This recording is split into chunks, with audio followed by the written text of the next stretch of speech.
မြေဖြစ်သူလီယန်လေးအဖော်ရစေဖို့ကိုရိုင်းသင်ငန်းစီပီရန်ဝစ်ကတာရဏပေါင်ထဲဝင်ရောက်ခဲ့တဲ့ဦးလင်မုံ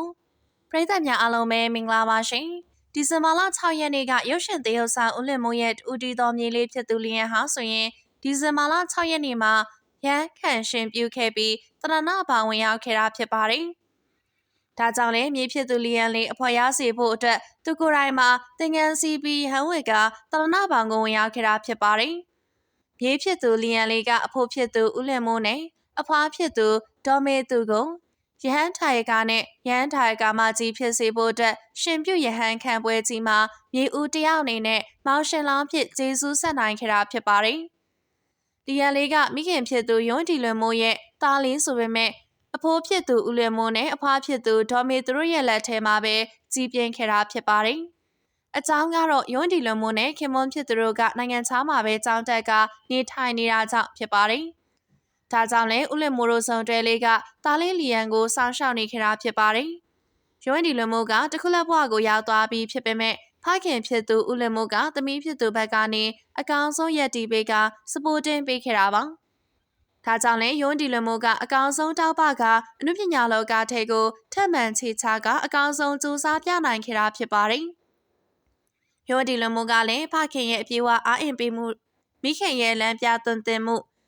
ကိုရိုင်းကလည်းထက်မြက်တဲ့အမျိုးသမီးလေးဖြစ်တာကြောင့်လည်းအနုပညာလောကမှာနာမည်တစ်ခုရရှိနေတာဖြစ်ပါတယ်။အထူးသဖြင့်ယွန်းဒီလွန်မိုးကပြန်ရောက်ပြီးလာပိုင်းမှာပဲသူမရရှိတဲ့အနုပညာကြီးနဲ့မိဘတွေတိမ်ပေါင်းတောင်းချီတက်ကွန်ဒိုတိုက်ခန်းကြီးကိုဝယ်ပေးနိုင်ခဲ့တာဖြစ်ပါတယ်။ဒါကြောင့်လည်းအခုချိန်မှာတော့ဦးလင်မိုးတို့မိသားစုလေးကိုပြည်သက်တွေကအခုချိန်ထိတိုင်အားပေးနေခဲ့ကြတာဖြစ်ပါတယ်။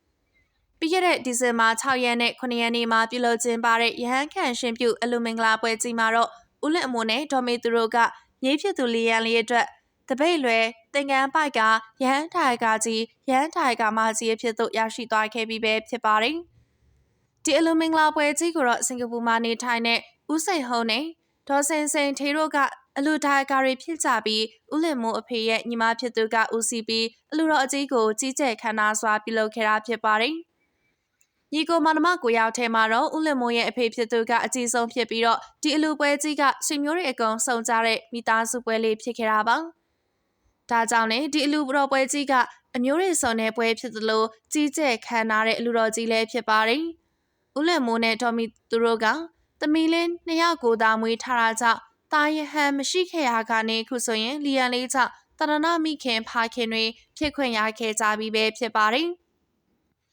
ဒါကြောင့်လည်းဒီဇင်ဘာလ9ရက်နေ့မနက်ပိုင်းမှာတော့လီယန်လေးက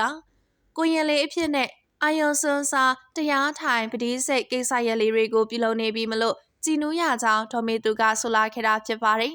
။ဒါကြောင့်လည်းအခုလိုမြေလေးလီယန်ကတရဏဘောင်မှာဝေယဝစ်စားကိစ္စတွေကိုမလုံးတက်မကိုင်းတက်ဖြစ်မှဆိုရင်တလို့ကိုရိုင်းကလည်းတရားအလုပ်တွေကိုပြပြဝဝလောက်ကင်လူတာကြောင့်တရဏဘောင်ဝင်ရောက်ကဘာဝနာတရားတွေကိုစူးစမ်းအားထုတ်တော်မှာပဲဖြစ်ပါတယ်။ဦးလင်မိုးကလည်းခုလိုတရဏဘောင်ဝင်ရောက်ခင်မှာလဲနေ့စဉ်တရားဘာဝနာပွားများကတရားထိုင်ခြင်းသီလဆောက်တည်ခြင်းကုသိုလ်တွေကိုနေ့စဉ်ပြုလုပ်နေတာဖြစ်ပါတယ်။ဒီဗီဒီယိုလေးကိုကြည့်ရှုနေကြတဲ့ပရိသတ်ကြီးကရောဦးလင်မိုးတက်ကတော့မြေးလေးလီယန်လေးကအဖိုးဖြစ်သူအတွက်တော့အဖိုးတန်တဲ့မြေးလေးဆိုတာထက်သားလေးဆိုရင်ပုံမှန်ပါလိမ့်မယ်ရှင်။ဆိုတော့ပရိသတ်ကြီးရဲ့အမြင်လေးတွေကိုလည်းပြောပြသွားကြပါဦးနော်။